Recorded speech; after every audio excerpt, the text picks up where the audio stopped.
All right, hello, Dale Wyman here. Today I'd like to take the time, seeing I'm not out on the water, to go over how to use the wireless features of the HDS Gen 3s. All right, it's a built-in wireless controller, and specifically what I'm going to do is I'm going to show you how to go ahead and sync up your HDS Gen 3 devices, right, with your wireless network.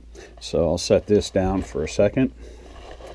And the first thing we want to do, right, is drop into settings and go into wireless. And you want to make sure, all right, that your device reads exactly as shown here. Connect to a wireless hotspot, remote controllers, wireless devices. If it says anything else, it'll be self-explanatory. It'll say change back to an access point. You want your device to be an access point. If it's not, you'll have that option.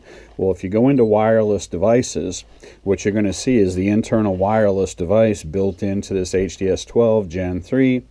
All right, and if you touch this grayed in area, first it gives you the IP address right here. Probably not something you're going to have to worry about to set this up, but it's always good to know. Touch the gray portion, and what is more important is your network key. All right, so when you go to join your iPad or any other compatible device to your HDS 12 Generation 3, that's the ones with the built-in wireless, you're going to need your network key. So it's a good idea to write that down and record it. All right, so what we'll do next is we'll show you what you need to do on your iPad. All right, so what I've done here is on my iPad, I've gone into the store, or you can just go out onto the internet. But what you want to do is load, all right, download and install Lowrance's Go Free app. All right, once you've done that, all right, you're pretty much all set to go. All right, to be able to remotely control your HDS 12 and to remotely view them. All right, so going back to here, since everything is already configured and built into the HDS Gen 3 12 in my case, we're going to drop into settings, and on Wi-Fi, instead of Linksys, which is my home network, all right, we want to, I'm going to back up. Notice right here on my iPad, I have both my HDS Gen 3 9 and my HDS Gen 3 12 turned on, and they both have the built-in wireless capability. So on your iPad, you'll see both of them here. Well, I'm going to choose to remotely control and view the HDS 12 Gen 3. So I'm going to touch that, and you can see right here that it's trying to connect. And when it does, it's going to ask me for that password. So to bring that up again, if we go back to wireless devices, touch this, you can have that right in front of you. And you can see that my iPad's asking for the password. It's case sensitive. So T, and that's a 0. Oop, 0. And then J. Then QP in uppercase.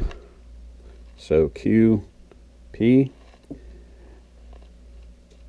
7, uppercase, XM.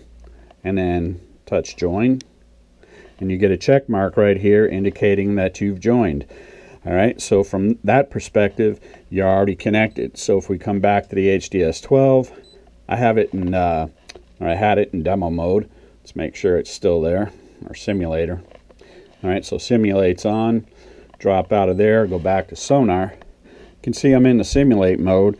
If I come back to my iPad now, and I scroll over to the Lowrance Go Free app, all right, you can see it's asking here, in this case, usually it would show both the HDS 9 and 12. That's interesting that it's showing two 12s here.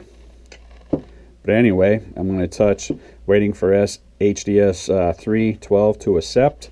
Up here, it's asking me, for security reasons, you don't want that guy next to you controlling your unit and stealing all your waypoints or deleting them.